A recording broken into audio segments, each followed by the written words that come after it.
following me. They attacked me in front of my house. And I was admitted at Nairobi Hospital following that attack. Then thereafter, I got an information that they were looking for me and they may harm me, as narrated in that story. So I took off. I was evacuated from here through the grace of the Catholic Church. One father, Father Marco Pio, and a Catholic nun, Sister Diane, from the United States. They took me on that journey. Early in the morning, the father was wearing a collar, the sister was wearing white, and myself was being carried also with a collar, and my name was Father Augustine from Machakos. That's how the name had been given. We passed through all these roadblocks from Nairobi all the way to Kisumu, where we arrived, and I was taken to the Catholic mission up on the hill. Again, introduced there as Father Augustine. After a meal in the evening, I was transferred to another mission called Rangala Mission in Ugenya. From there, I was taken home and kept in a house where nobody knew I was present. Then I was taken from there late in the afternoon to the beach, one of the deserted beaches of Bondo, called Sirongo Beach. From Sirongo, I boarded a makeshift boat. She was being paddled to an island called Dede Island. It is on Dede Island where I met Robert and the team. The guy who had organized this mission was called Hezron Orori.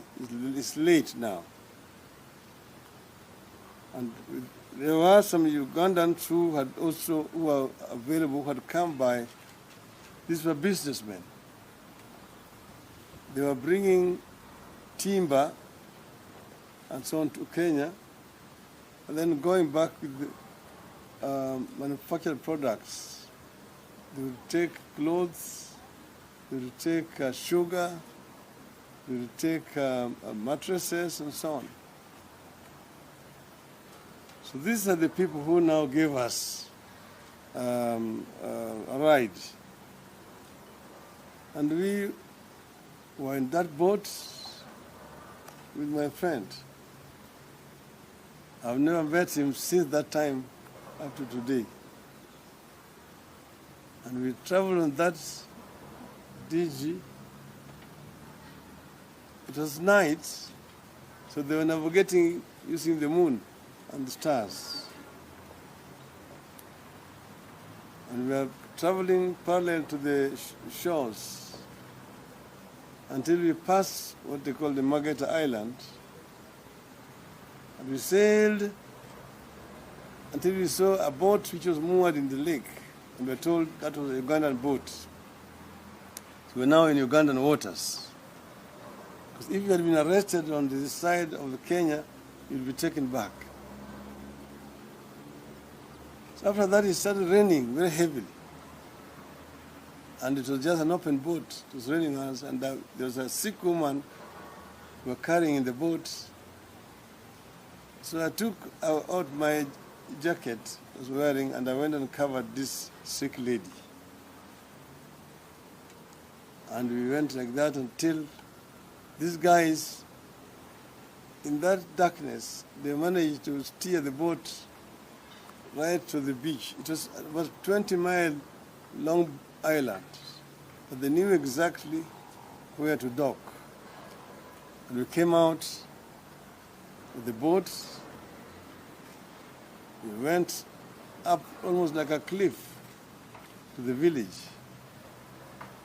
and then settled in the village for a night. We were well received,